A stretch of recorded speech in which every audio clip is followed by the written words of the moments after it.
She thought a quiet weekend in her own cabin would bring peace. But peace was the last thing her neighbors allowed. Without warning, a woman from the local HOA appeared claiming the cabin was hers, reserved for 100 guests, as if the rightful owner didn't exist. What began as a simple retreat spiraled into humiliation, hostility, and a confrontation dripping with entitlement and racism. How far would they go to erase her presence, and how far would she go to stand her ground? It was supposed to be a weekend of calm. For weeks, Mariah had been counting down the days, her mind worn thin from long hours at work and the relentless pressure of living in a neighborhood where she always felt watched. The small cabin tucked at the edge of the lake wasn't just a getaway, it was hers, purchased after years of saving, a place where she could finally breathe without the weight of constant judgment pressing down on her.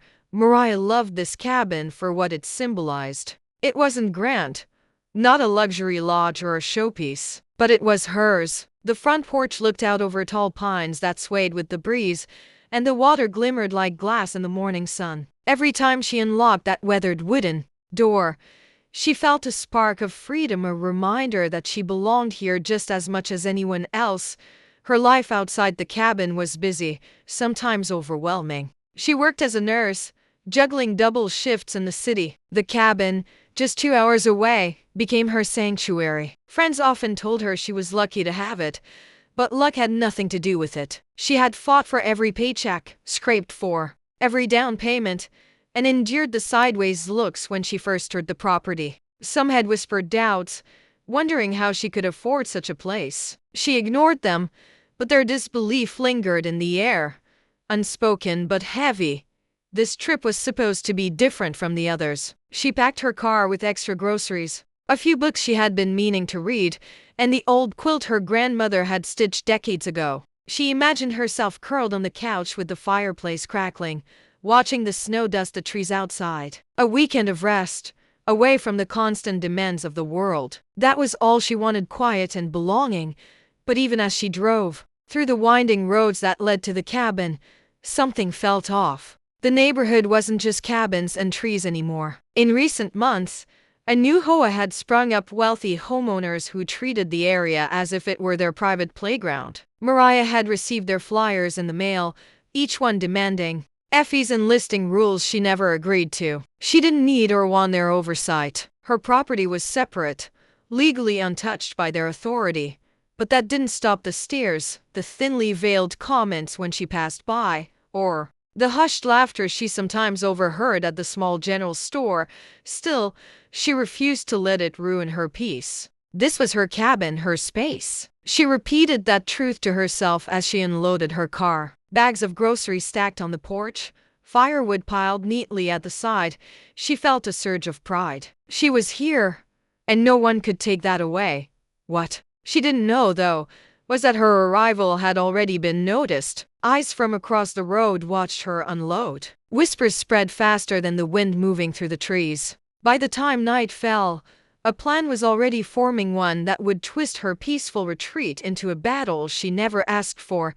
Mariah stepped inside, lit the fire, and wrapped herself in her grandmother's quilt. The flames flickered warm, shadows on the wooden walls, her breath finally slowing. For the first time in weeks, she felt safe. But just outside her gate, entitlement and resentment simmered, waiting for the right moment to strike. The first night passed quietly, but by morning, the illusion of peace began to crack. Mariah stepped outside with her coffee, the air sharp with winter cold, only to notice a car idling near her driveway. Its windows were tinted, its engine running, though no one emerged. She tried to dismiss it, telling herself it was probably lost travelers. But a niece tugged at her. The car lingered, then slowly rolled away, leaving behind the faint smell of exhaust and the heavy weight of being watched. Later that afternoon, the real confrontation began. Mariah was stacking logs by the fire pit when she heard voices beyond her gate. At first, she thought it was hikers passing through, but then the voices grew sharper, closer, and finally a knock rattled her gate. She looked up to see a woman in a pressed coat, clipboard in hand, her smile tight and brittle. Behind her, A cluster of others stood waiting, their eyes sweeping over Mariah's yard as if cataloging what didn't belong.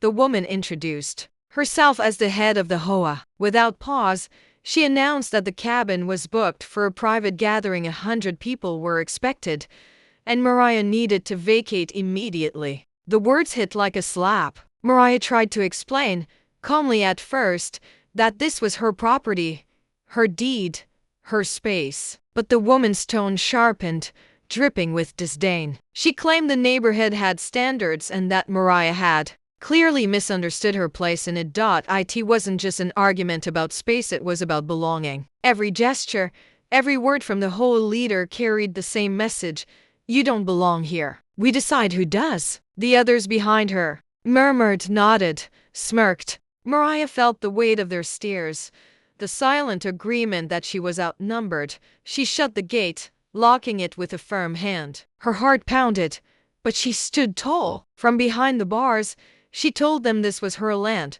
and she wasn't leaving. For a moment, there was silence. Then the murmurs turned into scoffs, laughter, mocking laughter that twisted in the cold air. The woman leaned closer, her voice low and cutting.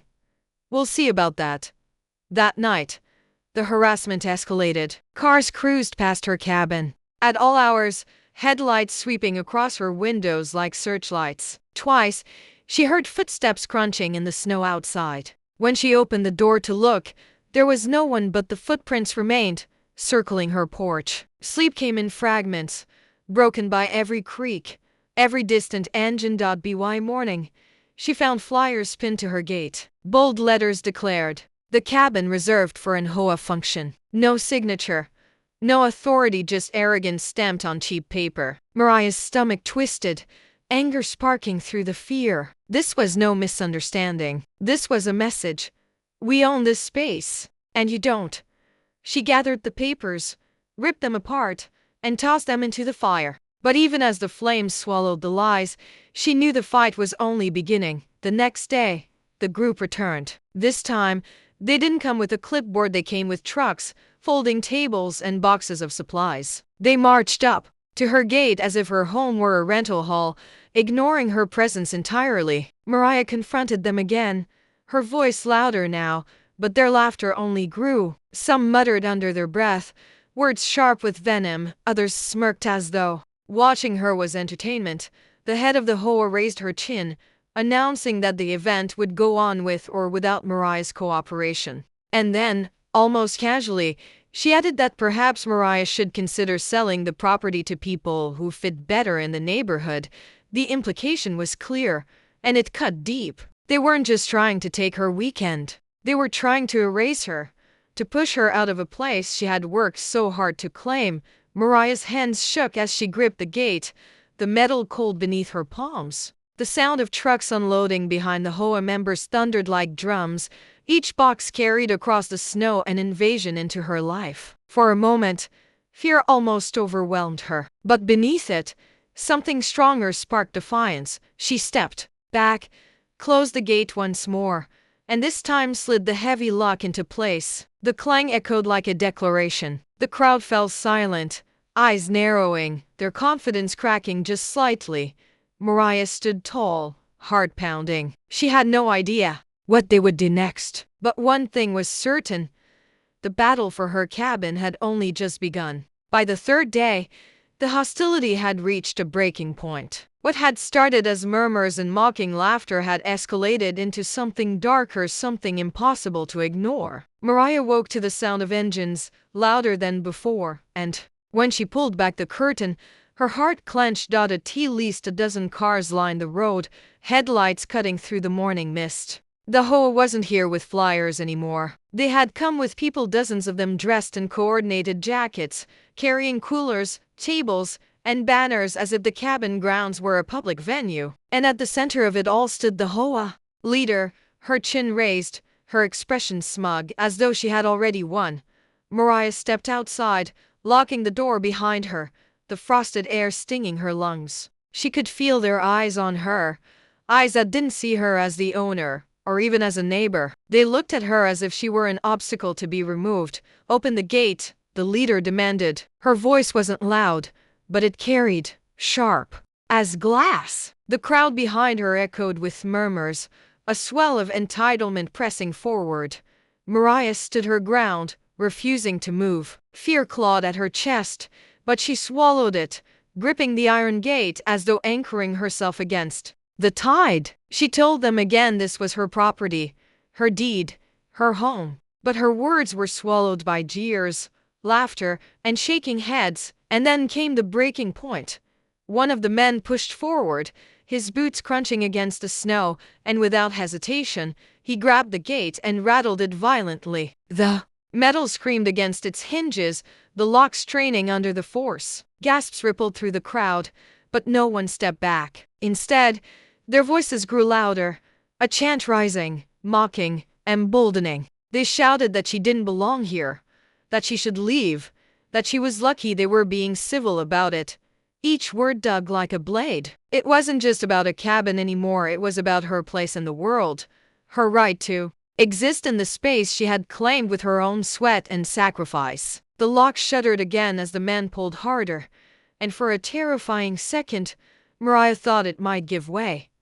Her breath came fast, her heartbeat thundering in her ears. Memories flashed every time she had been doubted, dismissed, or pushed aside. Every moment she had swallowed her anger to survive. Now, here it was, embodied in this mob, this gate, this single act of violation. She shouted back, louder than she thought possible, her voice cracking the air like lightning. The crowd froze, if only for a second, startled by the force of her defiance. But the leader stepped forward, eyes narrowed, her lips curled in a cruel smile, and with chilling calm, she said the words that silenced everything.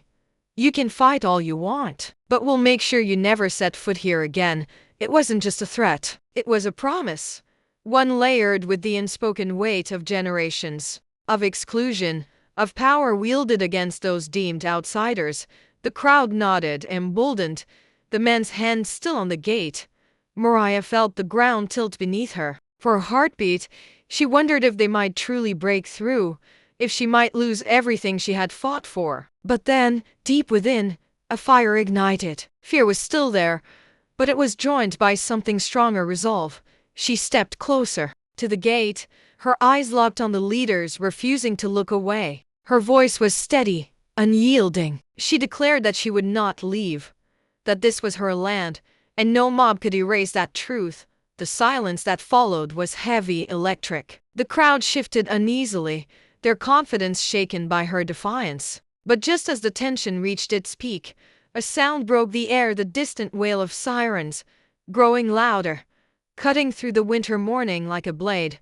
Heads turned, faces paled. The HOA leader's smirk faltered for the first time. The mob that had seemed unstoppable suddenly looked uncertain, their power wavering. Mariah stood tall, the sirens drawing closer. This was the moment, the line that could no longer be crossed. But as the flashing lights came into view, one chilling question lingered in her mind. Would the law see her as the victim, or would they see her the way the crowd did? The sirens grew louder, echoing off the trees until the flashing lights finally cut through the mist. The mob that had seemed so untouchable only moments before began to scatter, their bravado crumbling under the weight of authority. Some slid back into their cars, engines rumbling nervously. Others stayed frozen, unsure whether to retreat or press their luck.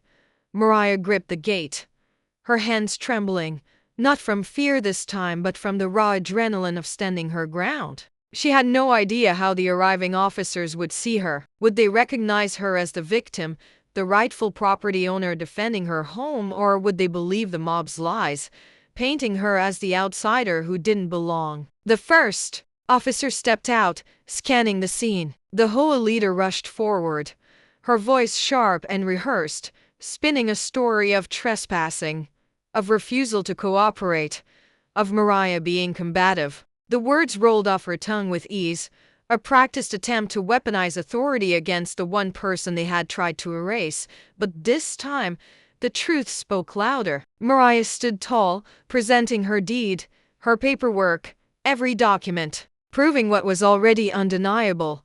This was her land, her cabin, her sanctuary. For once, The evidence couldn't be twisted. The HOA's smug expressions faltered as the officers' questions grew sharper, their claims unraveling under the weight of reality. When the order finally came telling the crowd to disperse, warning the HOA of trespassing, it was more than relief. It was vindication. The gate stood locked, unbroken, a symbol that their attempt to strip her of her place had failed.